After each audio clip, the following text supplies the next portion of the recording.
ক্ৰীড়া আৰু যুৱ কল্যাণ বিভাগৰ উদ্যোগত ক্ৰীড়াৰ সঁজুলি বিতৰণ কাৰ্যসূচী 10টাৰো অধিক ইভেণ্টৰ ক্ৰীড়া সামগ্ৰী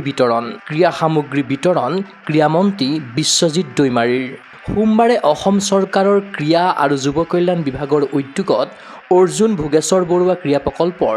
কৰ্মবীৰ নবীন চন্দ্ৰ বৰদলৈ ইনডোৰ ষ্টেডিয়ামত ৰূপায়ণ কৰা হয় ক্ৰীড়া সঁজুলি বিতৰণ কাৰ্যসূচী 10টাৰো অধিক ক্ৰীড়া ইভেণ্টৰ বিভিন্ন সা সামগ্ৰী বিতৰণ কৰিলে অসমৰ ক্ৰীড়ামন্ত্ৰী বিশ্বজিৎ দৈমাৰীয়ে ক্ৰীড়া সামগ্ৰী বিতৰণ কৰা ইভেণ্টৰ ভিতৰত অন্যতম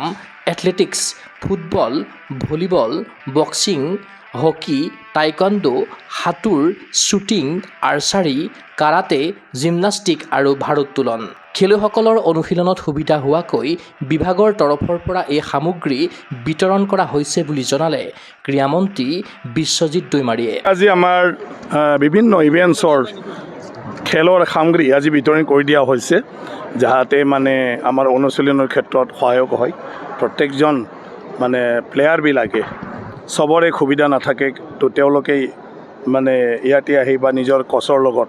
মানে মেটেৰিয়েলছবিলাক পাব ইকুইপমেণ্টছবিলাক পাব আৰু সেইটোৱেদি ট্ৰেইনিং দিব পাৰিব আৰু এইটো নিজৰ জীৱনটো আগুৱাই লৈ যাব পাৰিব গতিকে বিভাগৰ তৰফৰ পৰা যিমান পাৰে সহায় কৰিবলৈ চেষ্টা কৰা হৈছে আৰু ইয়াৰে সেইটোৱে এটা আমাৰ প্ৰগ্ৰেম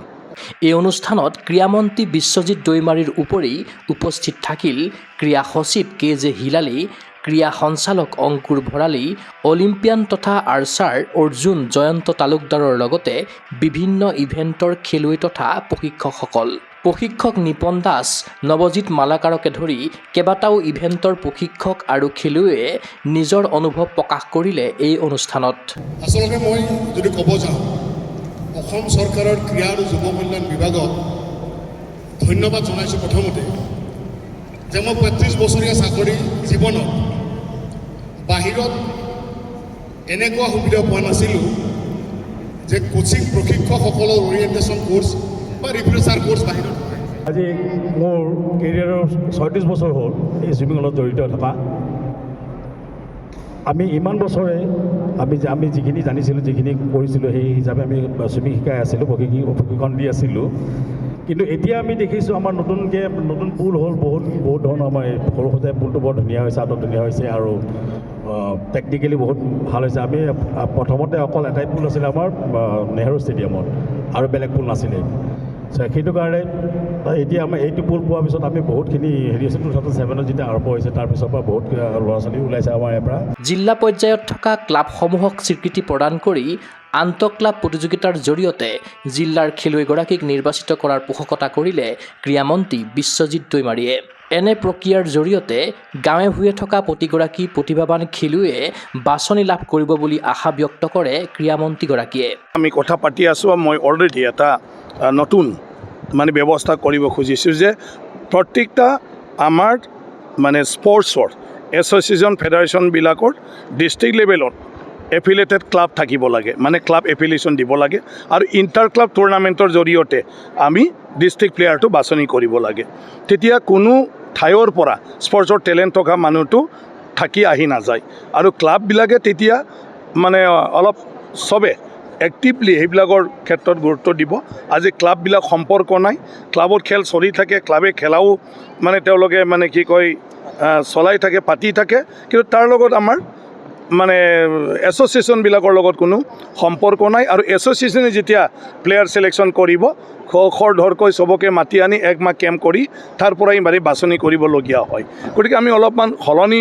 কৰিলে মই ভাবোঁ BTC মাত্ৰ নহয় অসমৰ প্ৰত্যেকটা চুকে কোণে থকা আমাৰ টেলেণ্ট থকা ল'ৰা ছোৱালী সুবিধা পাব আৰু তেওঁলোকক যদি প্ৰপাৰলি আমি ট্ৰেইনিং দিওঁ তেতিয়া আমাৰ অলিম্পিকলৈকে সহজতে চবে যাব পাৰিব ইফালে চলিত বৰ্ষৰ ডিচেম্বৰৰ ভিতৰত অসমে লাভ কৰিব এখন নতুন ক্ৰীড়া নীতি কি নতুন বিষয় সন্নিৱিষ্ট থাকিব এই নতুন ক্ৰীড়া নীতিত ক্ৰীড়া সঁজুলি বিতৰণ কাৰ্যসূচীৰ আদৰণি ভাষণত এই সম্পৰ্কত কিছু আভাস দিলে অসম চৰকাৰৰ ক্ৰীড়া সচিব কে.জে. হিলালীয়ে মাননীয় মুখ্যমন্ত্ৰী ডাঙৰিয়াৰ ইচ্ছা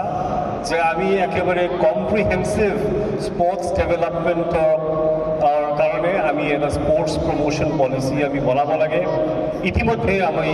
এইখিনি কামত আমি আগবাঢ়িছোঁ অলপ হ'লেও আৰু আমি আশা কৰিছোঁ যে বছৰৰ শেষৰ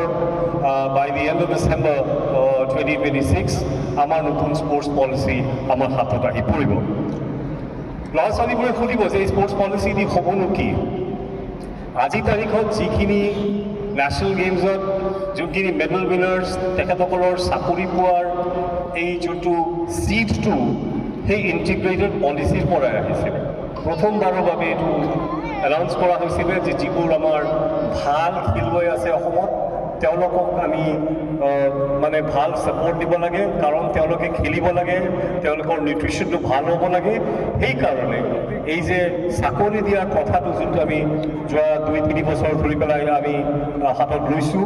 সেই প্ৰক্ৰিয়াটো আচল বীজটো আছিলে স্পৰ্টছ পলিচি। এবাৰ স্পৰ্টছ পলিচিৰ বিভিন্ন দিশ আছে, তাতে ইউথ এফেয়াৰ্ছৰ কথাও আছে, NSS, NCC, scouts and guides. কিন্তু আটাইতকৈ ডাঙৰ কথাটো যোনটো হ'ব থ্ৰু দ্য স্পৰ্টছ পলিচি, এইটো হ'ল ৰেচিডেঞ্চিয়েল কোচিঙৰ কথা। আপোনালোকে বোধহয় গম পাইছে, মাননীয় মুখ্যমন্ত্ৰী ডাঙৰীয়াই ইতিমধ্যে কৈছে যে প্ৰতিখন ডিষ্ট্ৰিক্টত আমি একাডেমি পাতিব লাগে। ক্ৰীড়া অনুৰাগীৰ আশা ৰাজ্যৰ মুখ্যমন্ত্ৰী ডক্টৰ হিমন্ত বিশ্ব শৰ্মাৰ দিগদৰ্শনত তথা